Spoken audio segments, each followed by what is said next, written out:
Hello, everyone, and welcome back to All Around the World Leaders, a show from the Red Pat Network where we talk to different Warhammer players from all around the world about their experiences with the game. Today, it's episode 8, a very special number to all of us Khorne enjoyers, and I have none other than Archon Skari himself joining me on the podcast for a chat about being a faction specialist in Warhammer 40,000 and how that can come with its own difficulties and rewards. We are also going to be concluding season 1 of All Around the World Leaders with this episode. You know, it's always good to end on the number 8. And yeah, it was basically a pilot season where we explored the viability of this kind of type of show, and it seems to be incredibly popular. So, after a couple of weeks' break, we are going to be resuming with season 2. Now, some important information: season 2 is actually going to be transferring primarily to Spotify as a kind of like podcast format rather than a video format, just to make sure that we're spreading out across different platforms. Just to let you folks know, that's probably where you're going to be finding it in the future. As well as that, we are also looking for different people to interview about, lots of different aspects about the game. So if you are interested in being on the show, let us know. Drop us an email on redpath40k@gmail.com or get in contact with us via Discord or anything like that. So without further ado, let's dive into the episode. So grab yourselves a brew. This is going to be a great one.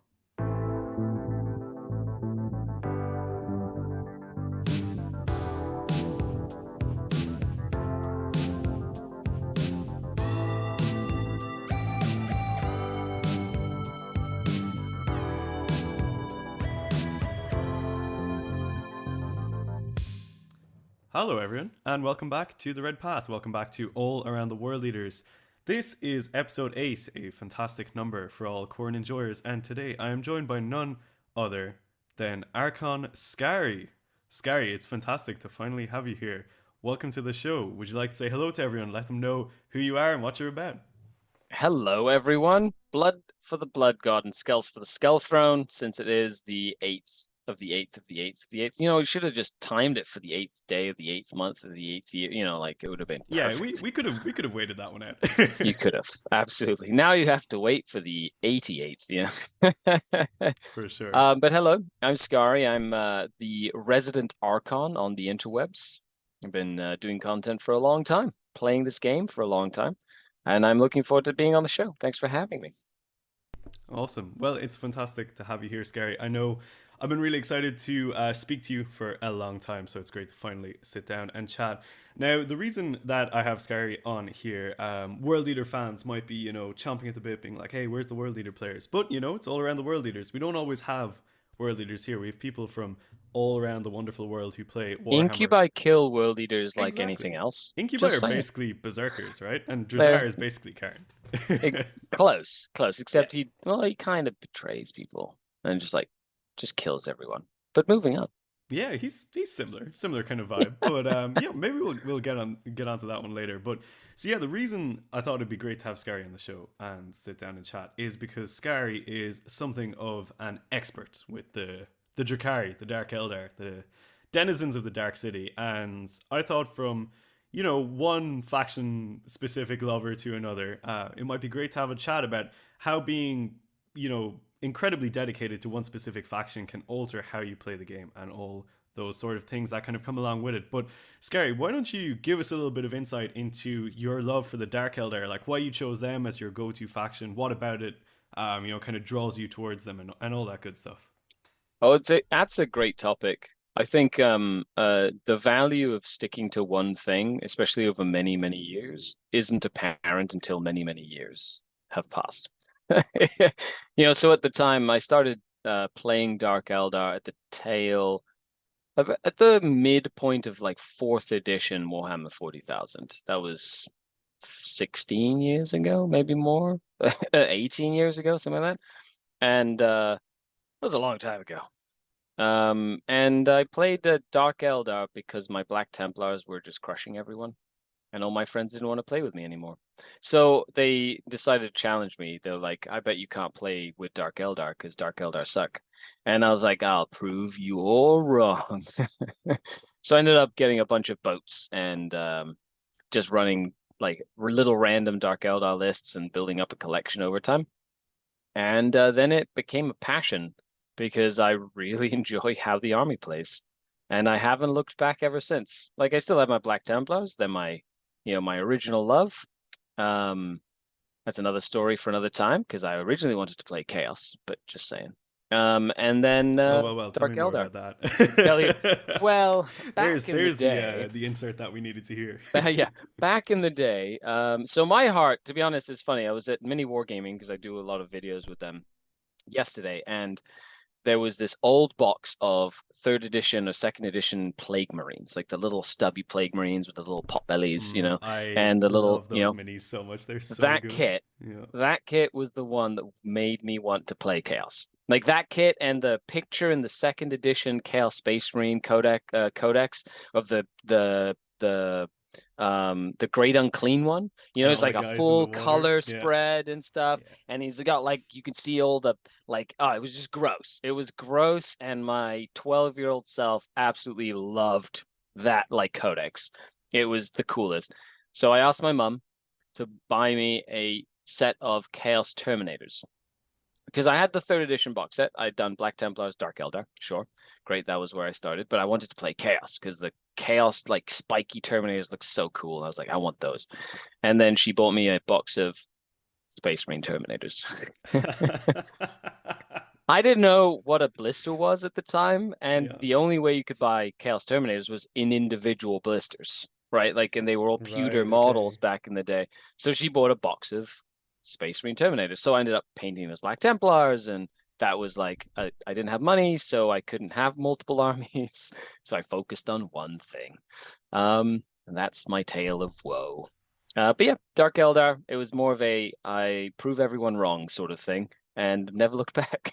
What a cool way to get into the army though, as a kind of like, Yeah. hey, I know what I'm doing with this. And then I mean, you certainly have proved everyone wrong though, being one of the most prominent Dark Eldar players, Drakari players out there. And yeah, it's fantastic. Like I remember my first I suppose hearing of you was like way back in well, I say way back, probably not so far back for you as it is for me, but when I started playing competitive in 8th, and I was reading some of your like forum posts and stuff like that, and I was like, wow, this guy knows his stuff. And it always struck me that I was like, it's so cool that like to read about someone who's like so dedicated to their one faction, and to really try and push to make that work. But we are going to talk about that a little bit later on. But yeah, so like obviously getting into the Drakari, like from the standpoint of like trying to, I guess, prove a point almost in a sense. But like obviously since then, I presume you've kind of fallen in love with like their lore and like the whole story around them as well, or is it still just more of a gaming kind of standpoint for you? Oh, I love all aspects of the hobby. I would say in this in a very unhumble way, I'm like, a multifaceted player. Where I enjoy A the Renaissance lore. man, you might say. Yeah, you would say I do enjoy the lore and I enjoy the narrative aspects of the game. I play Crusade, I play open play stuff, I play narrative campaigns, I play with made up rules, I play apocalypse games, I play Epic Armageddon, I play Battlefleet Gothic.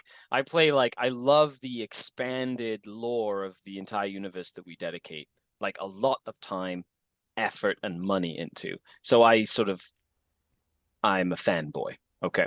And so yes, I love the Dark Eldar lore. Like at first, back in third edition, there was not much in terms of Dark Eldar lore. They were sadistic, like chaosy, right? Like there wasn't really as much lore in how much they hated Slaanesh and how they brought Slaanesh about.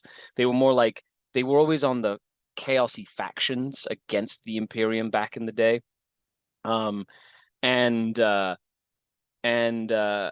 they fleshed out that lore over many, many years. And it is a shame to see if you buy like a Dark Eldar Codex right now or Drukhari Codex, you have little to no lore on the specific units and how they work. Like if you can get your hands on, if you're a Dark Eldar like lover, get your hands on like the 5th edition Codex when they revamped the entire set of Dark Eldar miniatures. And every single unit has like a full page spread of like lore for that specific unit, not just like a little paragraph on the side of their data sheet that says incubi kill shit and melee, whatever it is. Like they go into like the shrines and this, and it's like a lot more in depth. And sadly, that's not something that you get as much anymore, like for individual units and their flavor. You just get like generic lore, right? Yeah, you get like a Um, broader picture of everything. I correct. found the same thing from Yeah. reading the Chaos Space Marine and World Leaders Codex as well, that a lot of the kind of dialed in, I suppose, not like niche, but like, more microscopic Hmm. lore, of each individual unit, which I also personally was a huge fan of. When you're saying it there, it's really taking me back, being like, yeah, you know what, that was really really cool. Because actually, it was that first that fifth edition Drakari Codex was my first exposure to them as well. Because I Yeah. had only been in the hobby for I think 2 months when that came out, and I remember You seeing didn't miss like, anything. Like we had the same codex for 14 years or something like that. Like before that codex was released, it was an old pamphlet codex. You know, that old third edition like yeah, it was like a pamphlet that was our supplement basically, codex. right? Yeah, Yeah. yeah. That was our codex for like 14 years. It was a very long time.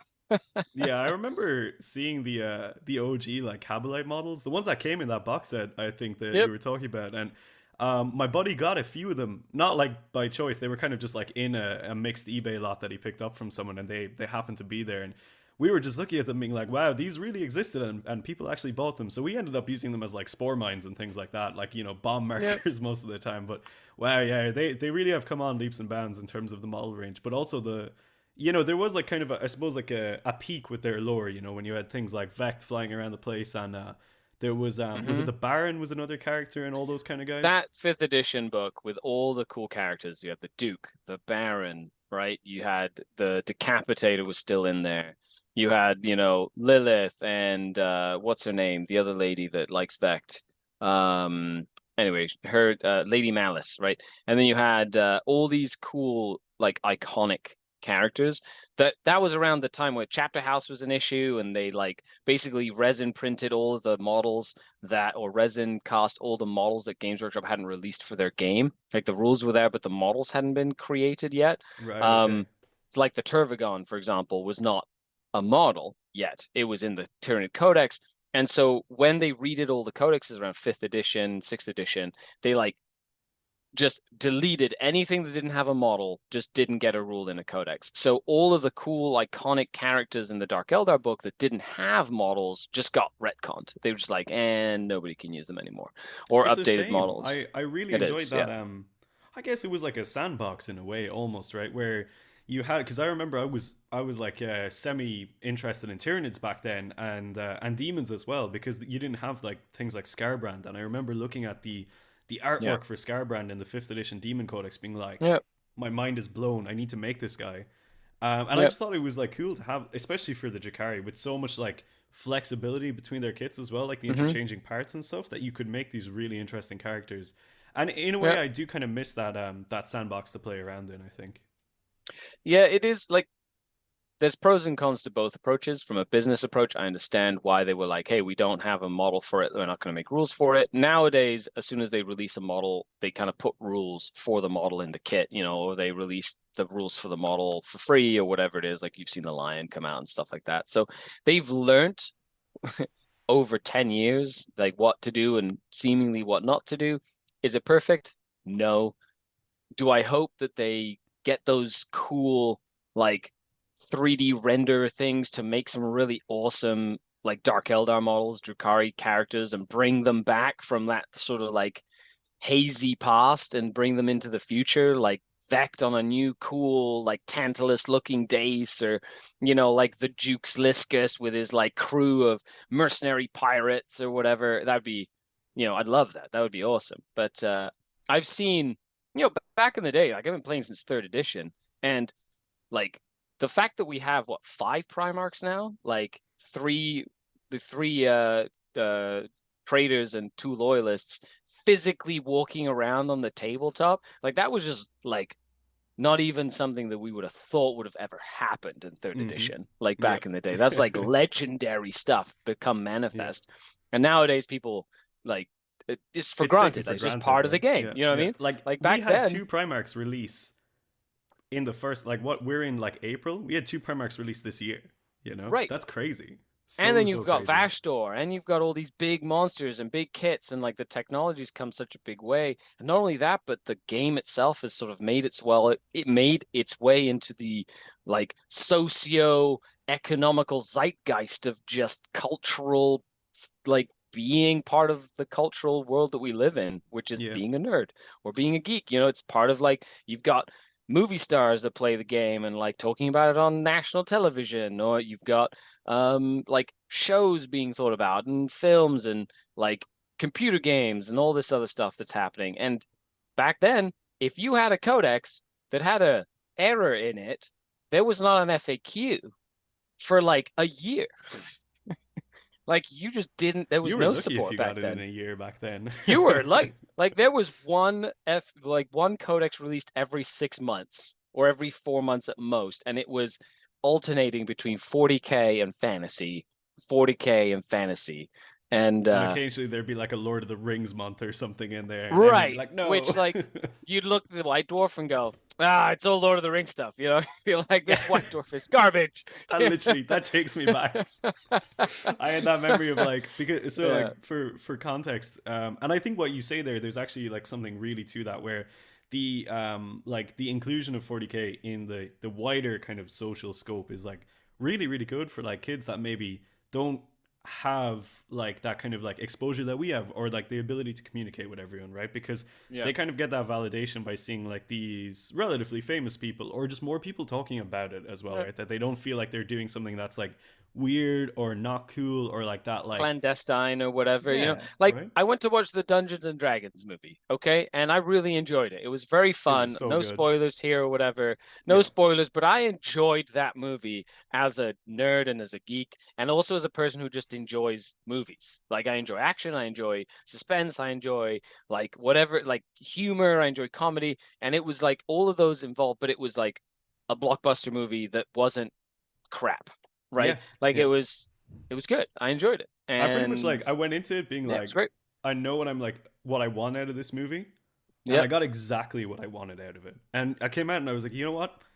If that movie was a person, I would shake their hand and say thank you very much. That was a brilliant Hmm. experience. But yeah, it Right. was like, it was really cool to like sit down in the cinema with like my D&D party and like all of our partners and stuff, and just be like, yeah, this is like actually a thing that's happening right now, you know, and like kind of think about it afterwards, being like, yo, like it's like so crazy that like that's where we're all at right now, that like those things are like accepted, they're cool, you know, like you can like do that without like any reproach or anything. And I feel like, you know, kids can do that like these days now, and it's amazing because like I think like a sense of validation is super important for them as well, right? To feel like the things that they're doing isn't like weird, or like, you know, I use geeky as like a term that was like used in our childhoods as like a thing that was like Yeah. wrong or whatever, right? But Yeah, yeah, it's great to see it like it come was like along. a stigma, you know what I mean? Yeah. Like it was just a stigma associated to you. Anyway, you know, all in all, Dark Eldar, yes, good stuff. Yeah, so getting back to the point, Dark Elder are great. Yeah, so that's like that went off on a bit of a tangent, but as I said, things can tend to do that on this podcast. But It's all good. yeah, It so flows like the blood on the blood throne, dripping on the exactly, ground and making exactly, pools of delicious knowledge. 100%. That's a fantastic analogy that I'm sure everyone will appreciate. But yeah, so like you kind of touched on it there, that like you sort of play pretty much everything by the sounds of it, in terms of like, you know, Battlefleet and custom rules and everything like that. So in terms of like having a favorite style of gameplay, if we restrict it to just 40K, like you play narrative, Hmm. you play crusade, open, match play, you know, all the good stuff, do you have like a preferred kind of method of play, or does it just vary from day to day, week to week kind of a vibe? Varies from day to day. You know, I used to be very much into like straight up competitive play. So like I grew up with two brothers. My brother and I are like 2 years apart. He's a little younger than I am. And him and I were like really competitive. Like growing up, we was hyper competitive with each other. So we always played to beat each other, right? Um, I when I learned how to play the game, the culture of my game group was a very friendly, very uplifting culture of trying to humiliate your friends, right?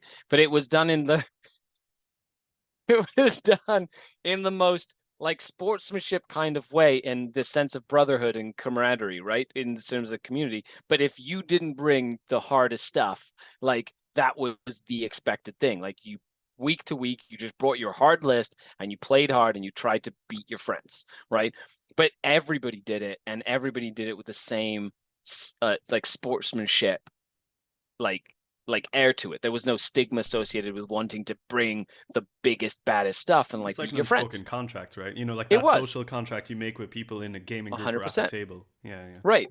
So that was what I kind of grew up with. I came to Canada 18 years ago now, and I took like a couple of years off. And then when I was in university, there was a game store in town. I started going to that game store and I started like playing competitively and doing like tournaments. And I did that for a long time, but it was never really like there wasn't social media really back then. So like I play a lot of games, but once in a while sort of thing. Right. And then I didn't really get into competitive play until 2018, where the ITC started becoming a thing, and I won my first couple of majors and like made a name for myself in the competitive scene, if that makes sense. And then COVID happened, and then that's just a whole other story. So I enjoy competitive play, but if you were to give me like one way of playing the game, I love something like Tempest of War.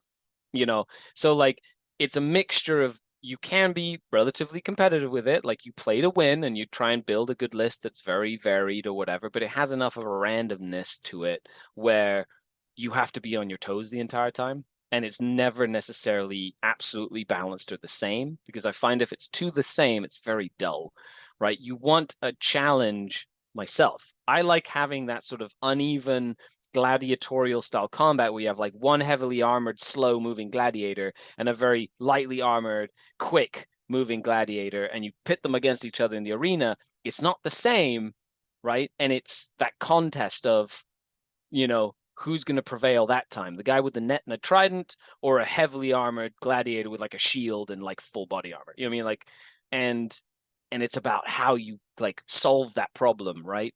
Depending on who you are. Anyway, Yeah. so that's my Makes a lot of favorite way sense. of Yeah. playing the game. Yeah. I actually I've had a chance. I've only played a couple of games of Tempest. I keep calling it Maelstrom because it was Maelstrom back in 8th edition, and Yeah, it's a little different though. it's Like a it's a, Tempest it's a is good more bit like, different. Yeah, yeah. yeah, it's good. But it's good different. Oh yeah, for You sure. know, Yeah, I like had if you to take play match play, Maelstrom. Like we played Maelstrom as like the competitive standard here I in I Europe. was I Y- was at the Yeah, ETC. you're at the Yeah, so ETC. You know what that was yeah, like. Yeah, not yeah. fun. I liked it. I played Dark Eldar super fast. Like it says, pull up Drunken Commander card that says Drunken Commander says go to the objective on the other side of the table. I'd be like, great, I have a speedy unit that can do that, and you'd Meanwhile, speed them. me being the World Leaders player, I would pull things like what was it? The one for Shoot three casting the things psychic or shoot powers. units. Yeah, yeah. Cast Yeah, psychic and powers or shoot stuff. before you could discard those cards, like there was a period of time where you just had to deal with that. And I would Hmm. draw them and just be like, "Oh, good! I hope my third card is going to be good," and it would be like domination or something. I was just like, "Why, God? Why?"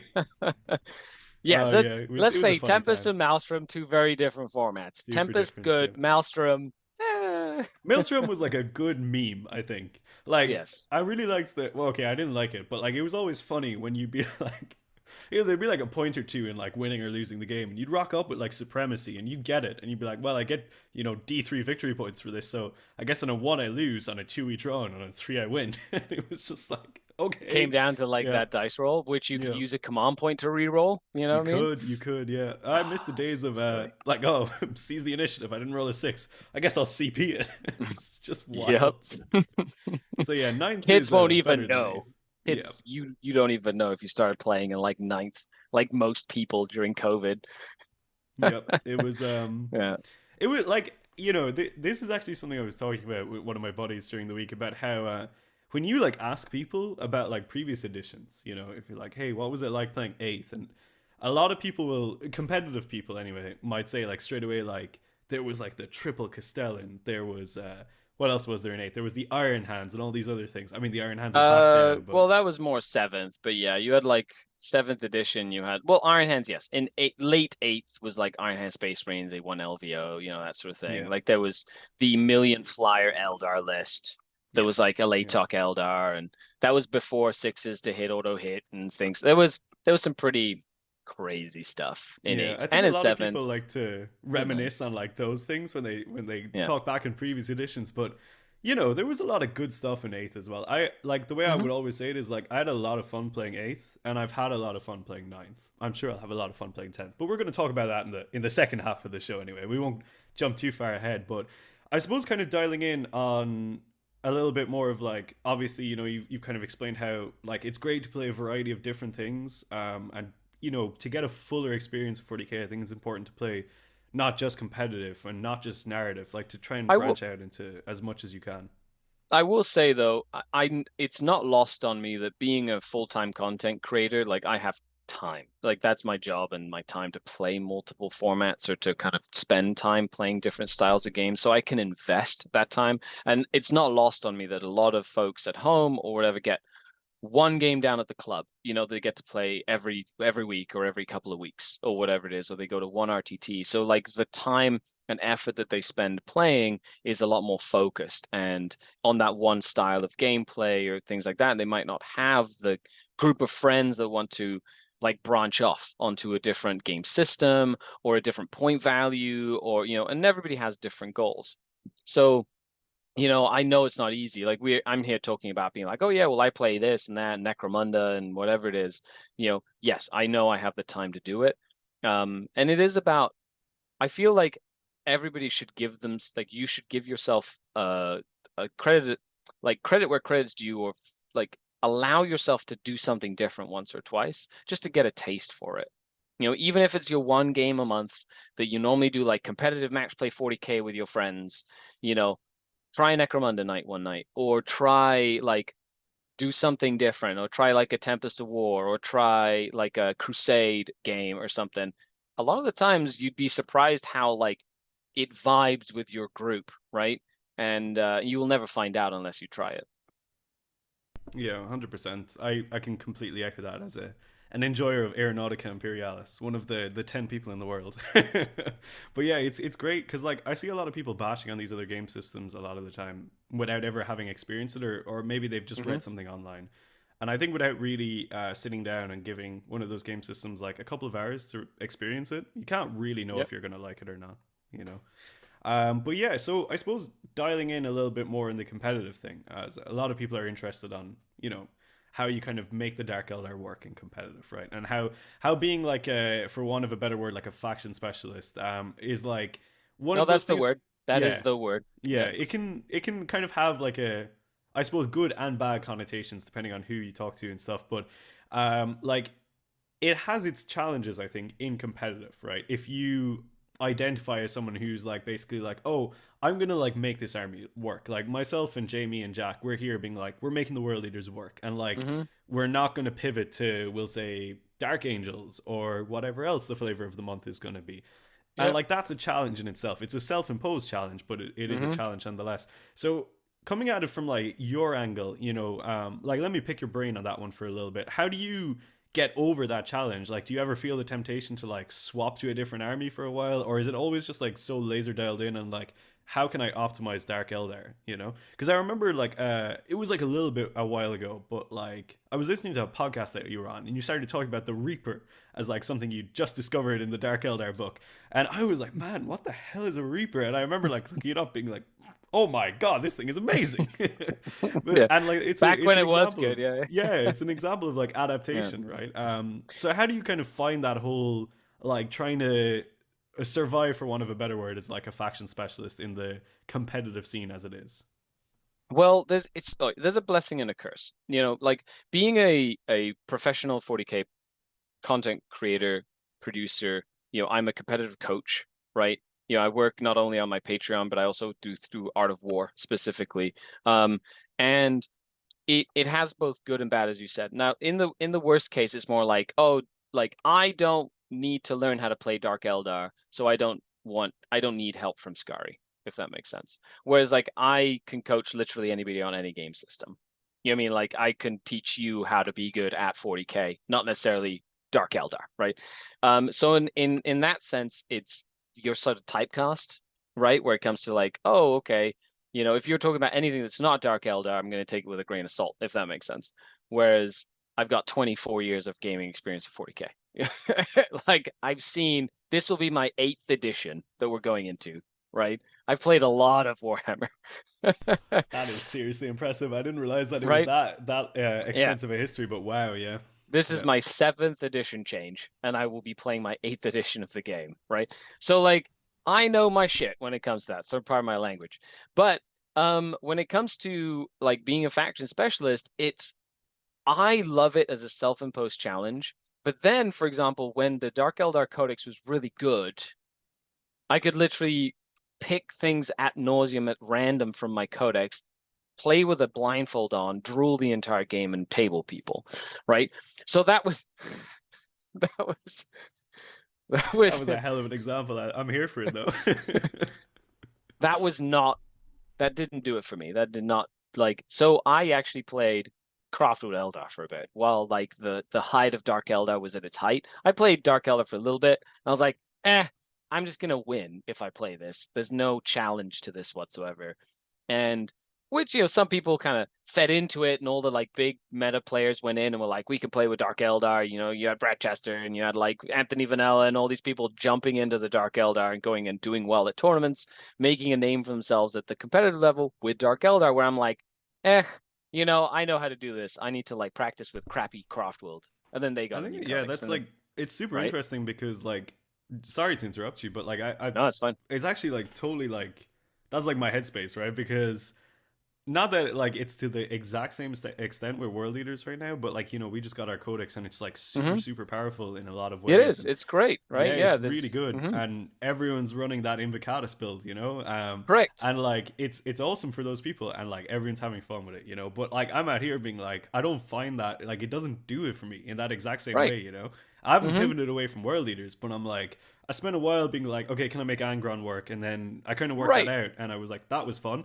And now I'm like, right, can I make a list work that has no Angron and no Lord Invocatus? And then you're And like, and now let's put demons in, or let's do yeah, something weird, exactly, and let's right? like Yeah, mix it yeah. up. Right. So when that came, that's exactly my headspace as well. So when like once the like fad died down a little bit, and it was still very powerful, but everybody was running like Blackheart, Cult of Strife, Supplement, and Prophets of Flesh, or whatever, Artists of Flesh, or Dark Techno Monsters. Right. That was like the main three. I was like, I'm gonna run Poison Tongue and Cursed Blade and some random Dark Creed Ooga Booga Homunculus stuff. And it's like the three factions that nobody used because they were the weakest of the Dark Eldar factions, right? And I'm like, I'm going to use that. Because my skill set with the faction is high enough that I can play around with some of the weirder combinations in the book and still see success while keeping it challenging enough that I can like find that sort of like mental stimuli of like playing the game and trying to problem solve with different tools on my tool belt, right? Whereas people go, okay, strife and this and that, I just rush people and murder their army. And I'm like, cool, well, I have to think a little bit more because it's not as simple as that, right? Like I've got a redeploy, which is really tricksy, and I don't get a reroll to hit, but like my poison is better, and like different things like that. So Yeah, that's um interesting. so as a faction specialist, I love that aspect as well because it allows me to look at a book in more depth. And it's one of the things that it helps me be good at that faction is I don't just take the best things. I'm like looking for combos that aren't necessarily the best combos, but are combos that work nonetheless.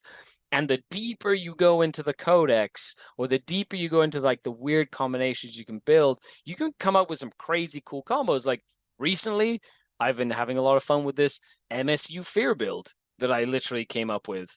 And it was Dark Creed, some Venoms, Incubi, and like 9, Phantasm grenade launchers. And I've had great success with that build. I've played against that list. Yeah, my buddy Dan, he's on coach of Team Ireland at the minute, but he's a big proponent of building whack lists like that. And yeah, he ran that Dark Creed multiple all the trophy racks, I think it is, that gives you the negative, Yeah, and then the Grizzly phantasms. trophies and the Phanta. Yep, And I'm just there yep, like, yep. how many moral wounds am I taking, and how many guys am I I have losing to morale nine. again?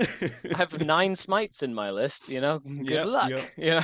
But it's really cool that like Yeah. as like someone with that like in-depth knowledge of their own faction, that they can see, you know it's like, the way I would say it is like you're providing a challenge for yourself, but by kind of having that challenge, you're also like upskilling in terms of your own faction, because you're not necessarily slotting into like this is the most optimal thing. Like you can play Right. that for a little while and it's great until it gets nerfed or something happens to it, right? But Yeah. like, you know, if you're out there playing like some weird Dark Creed like Fear List or something like that, you don't need to worry about that getting nerfed, right? So you also, Right. I know it's not really a problem for you, but for anyone who's watching and it's like, you know, they're trying to rush out their 24 8 bound and Lord Invocatus and stuff before you change into 10th. Building for things like that, you kind of get a longer like shelf life on your miniatures anyway, because you Correct. know it's like they're not going to get nerfed. You're not going to have to like change and buy new models and all that kind of stuff. And there's two other things. Number one is I go back to my point if I get to play a lot more games than the average person, right? You know what I mean? And a lot of people, especially with Tabletop Simulator, have been able to get that sort of value. You know, like Nick Nanavati, myself, like all of Team Canada, like we play a lot of games every single week. We're constantly playing games, competitive games to practice for the World Championship, to practice and keep our skills sharp, right? And that's how it works. So we get to test a lot of weird things because you can do 4 games in a week or 5 games in a week with a specific list and then find out very quickly if you like it or not.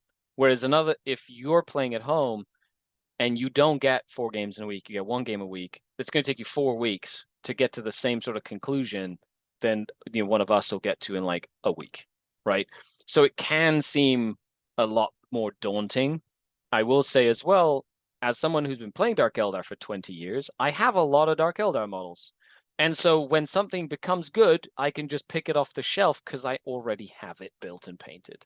Whereas a lot of people don't have that yet. They don't have 20 Scourge lying around. They don't have a beast pack master with a bunch of beasts just sitting in the shelf just in case they get good, or whatever it is. I do because I own everything, right? And that's just because I've played forever. Yeah, it's one of those things where it's like, you know, over time, and again, fact and specialization and dedication really helps you there, because it's pretty much the same with me for world leaders at this point, aside from the newly released models or whatever. But like, if it works and I've got it, cool, we can rock it out and see how it goes. But yeah, it's awesome. I think on that note, we might conclude the first half as you know, we've rambled a little bit, we've gone a little bit tangential, but yeah, so we're going to come back in the second half of the show, and we are going to talk a little bit about kind of the broader scope of things. We're going to talk about ninth edition, how it's been for you, Scary, and then how you're feeling about 10th. So stay tuned, everyone. That's going to be coming up in a mo. See you then. Hello, everyone. Thank you so much for tuning in to today's episode of All Around the World Leaders. If you're enjoying the show, please consider dropping us a like or subscription on YouTube or Spotify. And if you want to support us further, you can join our Patreon or sub to our Twitch where you can catch all of our live shows. To be part of the conversation, consider hitting up our Discord where you can chat to myself, Jamie, and Jack. Everyone, and welcome back to part 2 of All Around the World Leaders, episode 8 here with Scari. So in the first half, we heard all about Scari's love for the Dark Elder, as well as many interesting tangents on a variety of different subjects, as is the nature of the show. But what we're going to do now is talk a little bit about the additions of the game, because, you know, this is coming out at a rather interesting transitionary point for the game, where as of time of release, we'll be 1 week away from Warhammer Fest, at which point I, amongst many other people, will have had a chance to play 10th edition, and no one's going to care about 9th anymore because we're going to Nope. know what's going on. Yep. But until then, we're still in 9th, we're still having a good time, and I thought we'd talk a little bit about that. You know, speaking to someone who has extensive experience with various different editions of the game, Scary, how have you found 9th edition of Warhammer? Did you have a good time with it? 9th edition was probably the most fun I've had playing Warhammer. I loved how involved the company was with the development of the game. I love how the community has exploded in size, and I love how, like, barring some fringe like armies for a short periods of time throughout the entire edition, most things were playable, right? And quite balanced. When you really look at the numbers, there's like a couple other than the fringe things every once in a while. It's been one of the most wholesome editions of Warhammer when it comes to like variety and community building and content creation and like exposure and events and like opportunity for people to express like their love for the game. Yeah, for sure. I think you pretty much hit on all the reasons why I love the edition as well. But one of the main things I think that you talked about there was that the variety of the game was so much better in ninth, and I think I very much agree there. Having Hmm. granted only having played eighth and a little bit of fifth, but like back in the day, being a world leader player with the 8th edition codex, it was just pain and suffering trying to play in competitive. Like I had fun, but like I was never in contention. Like 3 and 2 was realistically the best I could ever do there. But moving into ninth, it felt like kind of everyone had a chance, you know, Hmm. and that like you could come up against pretty much every single list outside of a few outliers that you're saying and have a chance at winning and stuff. So I think I agree with you that it did feel like quite a balanced edition in for Yep. the most part, you know. And there's always going to be outliers with these kind of things, but like everyone seemed to be able to take part, and like the explosion in the community as well is something that's been like super visible. Like there's so much more conversation happening. There's so much more people like who are not afraid to kind of take the jump into content creation as well and get their Yep. opinions and thoughts out there, which I think is really interesting to hear from a variety of different people and stuff, you know. So that's been really enjoyable for me. But I suppose moving into the new edition, 10th edition, what we know so far, which isn't too much, but it's also not nothing. How are you kind of feeling about how the game is shaping up relative to where we are right now? Are you looking forward to it, or are you a little bit apprehensive? Oh, I loved edition changes. If there's something I really enjoy is adapting to change and that process of learning and relearning things that I already thought I knew. Being able to scrap the old and just jump in with the new. I'm very much looking forward to diving into every data sheet in my in the Dark Eldar thing and looking at all the different abilities and stat changes and like whatever the stratagems might be and like whatever the dynamic nature of the game is, whatever it is. I cannot wait to dive in, and I'm very happy to see Games Workshop showing off quite a bit of stuff like in their preview articles, especially coming up to. I don't think they've ever had a situation like from ninth edition, for example. They didn't have times where they were demoing the game. The fact that they're going to be demoing the game at Warhammer Fest, and there are full events that will be using their like rule system before the official release date. Like we don't even know what the official release date is, and it's like, you're having um them show off the game. And that is probably the best thing they could be doing because I can't wait like that weekend to just hear this influx of like all this information. Just tell me more about this game. I want to know. Yeah. Like, I can't wait. Right. Like Plus, I the new mean, models look kicker and like yeah, it's the just new great. models like They're as so a sexy. like sleeper lover of Tyranids, they're just so good.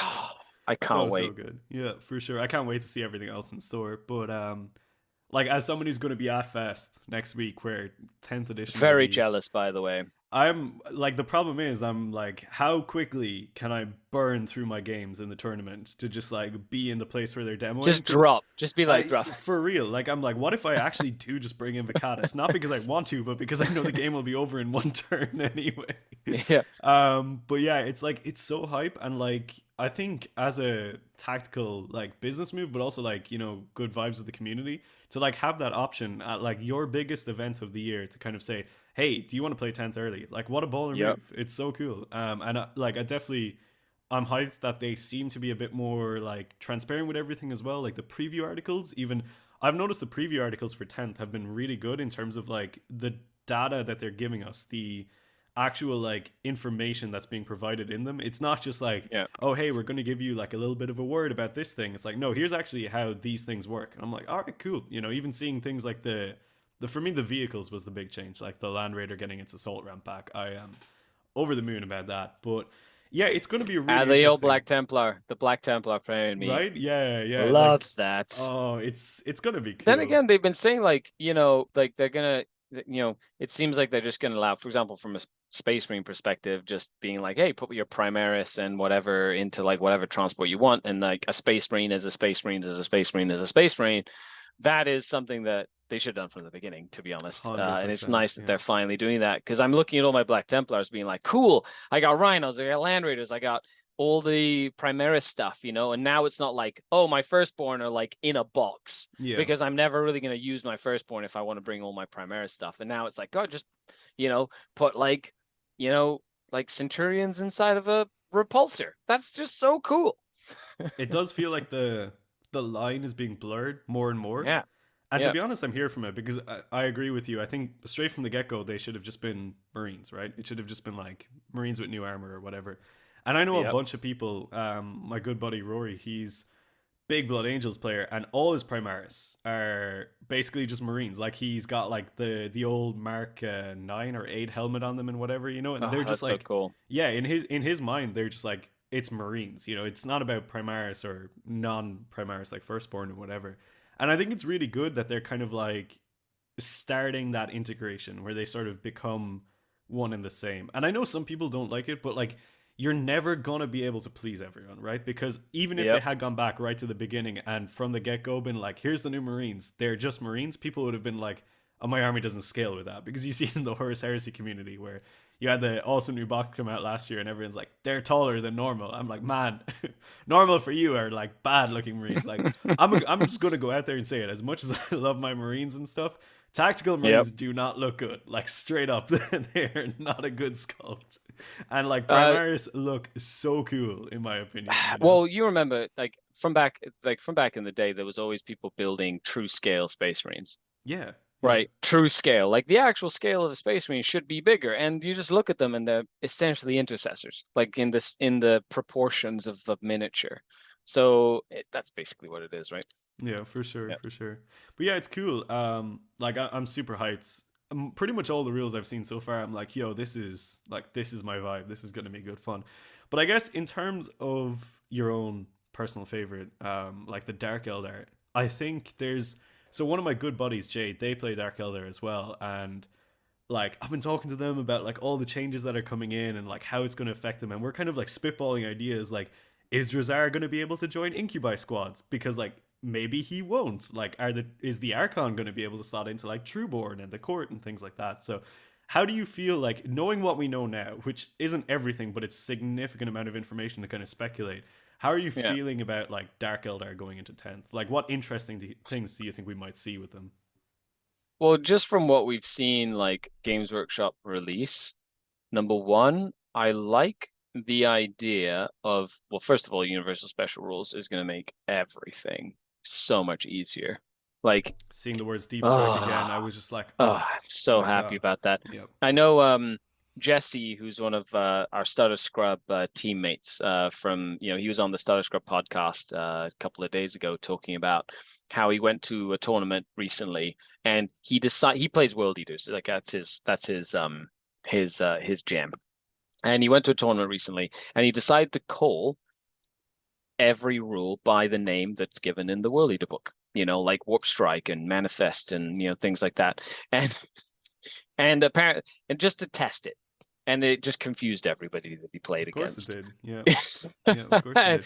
Like And so it's to nice me to it's see like that, there's people calling it like Feel No Pain and Deep Strike and they weren't playing the game when those those is what it was called. And it's just like if that is those rules not aren't even in the rule book. Like you cannot find a yeah, reference to that anyway. That is a cultural like phenomenon almost. from the old editions, and now it's going to be back finally. But it's nice to see them bring that back. So number one, number two, just the ability to move and get out of a transport after it moves is usually when you give that sort of thing to Dark Eldar or Eldar in general, that is incredibly, incredibly powerful. Yes. Considering Yeah. our transports tend to fly and they tend to be very, very fast. And if we have to hold objectives or do actions or do anything like that, if you can like move and get out and get onto objectives or do actions and score points, that is incredibly powerful for any sort of like elf style army.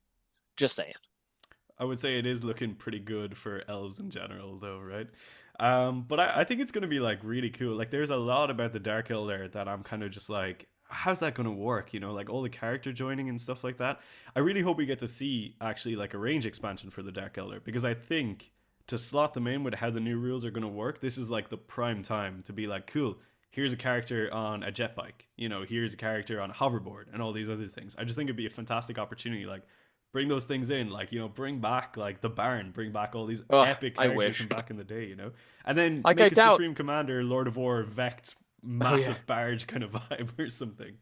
Oh, that'd be yeah. Now you're just making me sad because I know that's going to be a while before that happens. My dreams, my hopes. But It would be like I nice. doubt that'll be the case because of the fact that those models haven't been released. In that sense. So unless they release models, I don't think they'll kind of put that stuff in. Like the conversions and the kit bashes. Like, I don't know. Like I feel like it's not anyway, that's sort of like a part of the culture of the game that I miss that isn't really a thing anymore.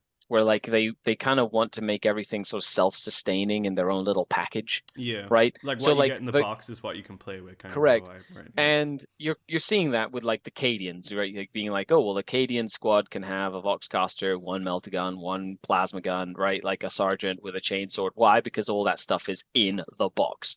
So I wouldn't be surprised if they've been doing that a lot, that they start doing that for like every other book, right? Yeah. Like and Yeah. every other unit entry.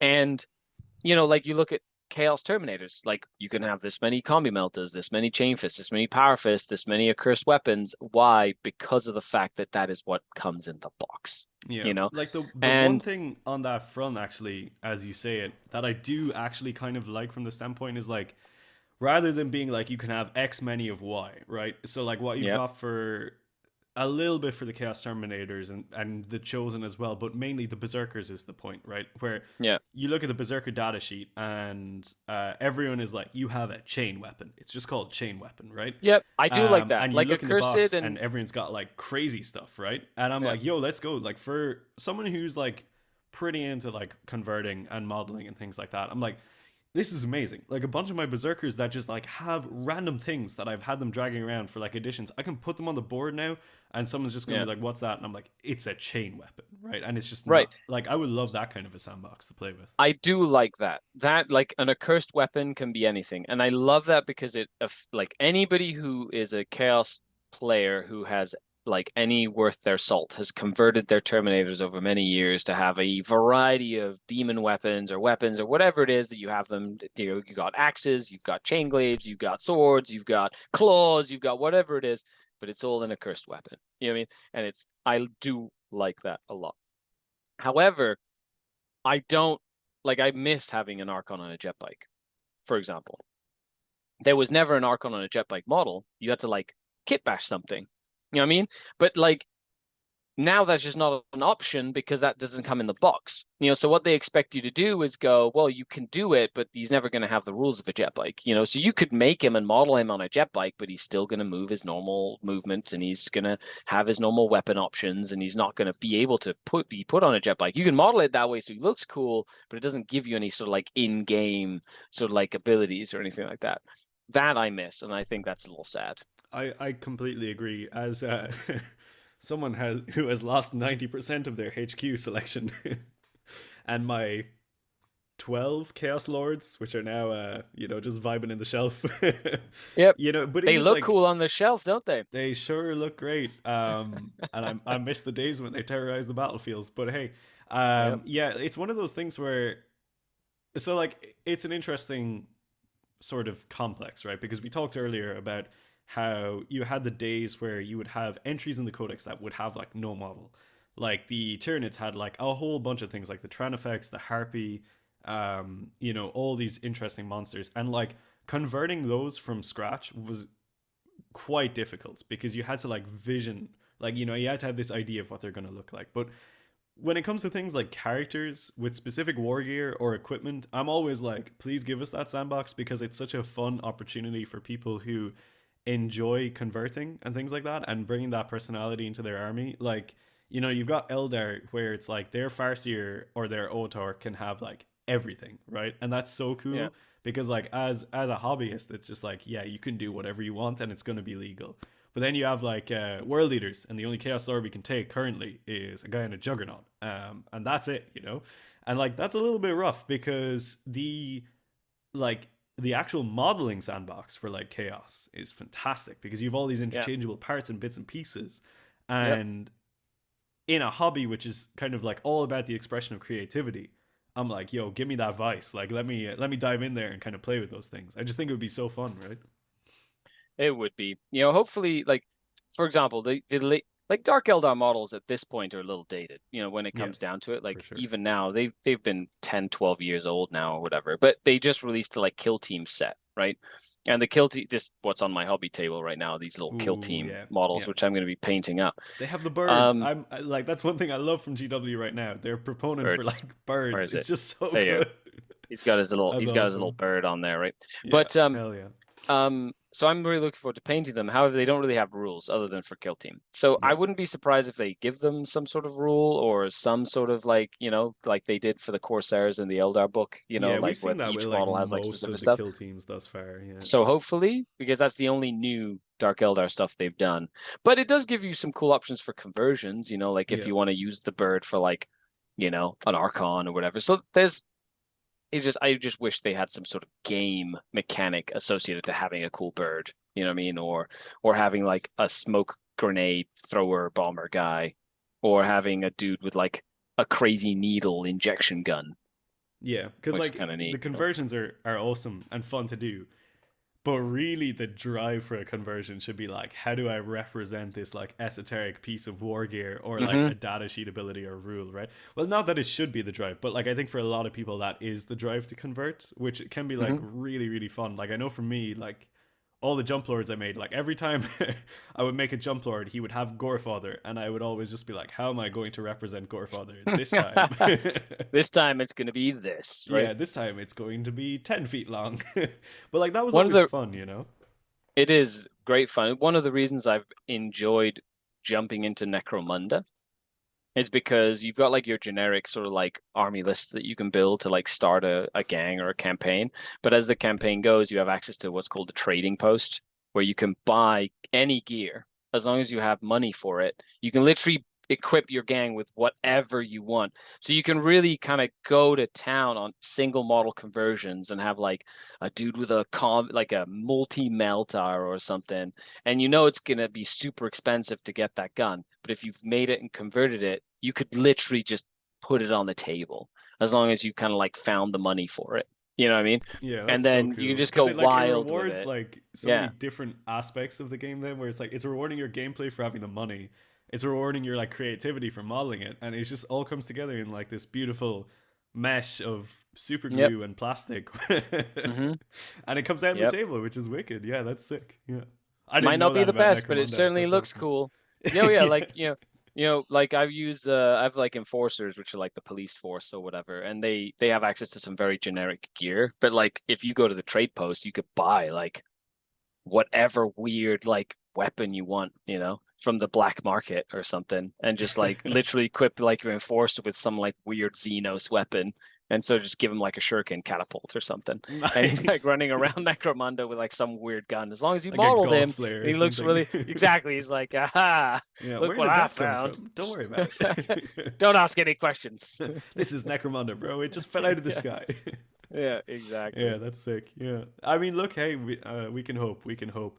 But yeah, I think it's a an interesting kind of tangent to jump off on. But yeah, so I guess we're at an interesting juncture. You know, tenths ahead. There's a lot of promise. Overall, I think ninth has been a good experience for you though, which is good to hear. It And has I'm been super very good, excited to yeah. see what you do in tenth. I assume sticking to the Dark Cities path, Heck right? yes, 100%. One of the things I pride myself on, tooting my own horn here, is whenever I give advice on units and specific stuff, is like I don't talk about stuff I haven't put on the table and experienced for myself. You know what I mean? Okay, Like if I that's interesting. say like, as a faction expert, going back to like part one, part of that like conversation, I'm not going to say I like mandrakes just because I think they look cool and their data sheet is good. And he's like, if I say something, it's because I've put it on the table and I've seen what it can and cannot do, which means that I'm going to tell you about it, or I'm not going to tell you about it. If I haven't used something, I'll be like, I haven't used this. But I can Yeah. safely say that, like going out of ninth edition, I've tried every combination of Dark Eldar units in like infinite number of ways, and army lists and rules and units and relics and warlord trait combinations and you name it, I've tried it. So whenever I talk about it, I know what I'm talking about. So I look forward to that in 10th, to trying every single unit again in a variety of combinations, finding out what works, what doesn't work, what I like and what I dislike. And then when I give tactical advice or I write an article or I make a video teaching something, it comes from that experience perspective and not just me like guesstimating or like, thinking or like theory crafting of what's going to happen. It's like hard, I put models on the table and made it happen sort of thing. 100%. Yeah. I think like that is something that I'm also like super hyped to explore. Granted, there's not so much of a deep dive that I'm going to have to do for the world leaders, but that chaos at the beginning of the edition where no one knows what's going on and everyone's looking at like their own stuff, being like, Mm-hmm. uh-oh, like I'm living for that energy. I cannot Yep. wait. Like for me, because I have like such amassed a collection of like random forge roll units that I'm like, what is my termite drill gonna look like, in the new edition? Like, what's gonna happen? Especially with everything having like a somewhat bespoke rule on its data sheet. Like it's just gonna be such an exciting time. But yeah, I think we can probably like close it out on that note. To be honest, I think we've covered a lot of really interesting stuff, and we've run to about an hour, which is the normal showtime length. But yeah, Scary, if there's anything else you want to say before we go, like where can we find you and all that good stuff? Anything you want to plug, anyone you want to say hello to, all that. Hello to all you World Eater Chaos Fiends. Thanks for hanging out and taking skulls for corn. No, thank you for having me on. I really appreciate it a lot. Of course, if you want to find me, you can find me mainly on Patreon. That's like the best way to like support what I do as a content creator. I do a lot of videos on YouTube, and I'm on like all social media platforms. If you have any questions, feel free to shoot me a message on like Twitter or Instagram or whatever.